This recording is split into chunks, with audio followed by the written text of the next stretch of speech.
Hello friends, आज आप ये वीडियो रे इस्लाम धर्म को नहीं केतोटी इंटरेस्टिंग प्रश्नोत्तर पाइपर। तो शेष पर्यटन वीडियो को निश्चय देखूँ। एवं चलते जी प्रथम प्रश्न गति। प्रथम प्रश्न आपण मैं कौन रही चलते जाना क्या को हिजरा कहुए।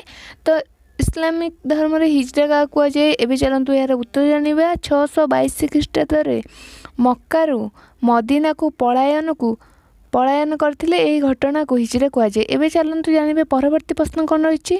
परवर्ती प्रश्न रही इस्लाम शब्दर अर्थ कौन। इस्लाम शब्दर अर्थ कौन यार सठिक उत्तर रही। इस्लाम शब्दर अर्थ होची भगवान का निकट में संपूर्ण समर्पण। एवं चलतु जी परवर्ती प्रश्न पाखु केउं पर्वत गुंफारे मोहम्मद ध्यान करथिले। तो केउं पर्वत गुंफारे मोहम्मद ध्यान करथिले यार सठिक उत्तर रही हीरा पर्वत रे। एवं चलतु जी परवर्ती प्रश्न पाखु परवर्ती प्रश्न रही जानिबा केउं पर्वत शिखर मोहम्मद धर्मवाणी प्रचार करथिले। तो यार उत्तर कौन रही चलते जाना। यार उत्तर रही साफा पर्वत रू।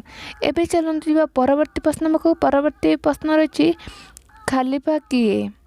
तो इस्लामिक धर्म रे खालीफा क्या कहुए। तो मोहम्मद को उत्तराधिकारी को खालीफा कहुई थाए। एवं चलते जाना परवर्ती प्रश्न कौन। परवर्ती प्रश्न हूँ मोहम्मद केबे मृत्युवरण करथिले।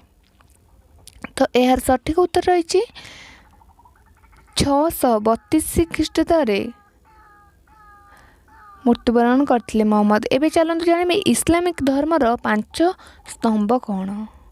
तो यार सठिक उत्तर रही नमाज। नमाज माने प्रार्थना। रोजा माने उपवास। हज माने तीर्थयात्रा।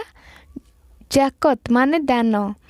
कालेमा हूँ विश्वास। प्रार्थना उपवास तीर्थयात्रा दान विश्वास यह हूँ इस्लामिक धर्मर 5 स्तंभ। वीडियो भल लगे लाइक करेंगे। चैनल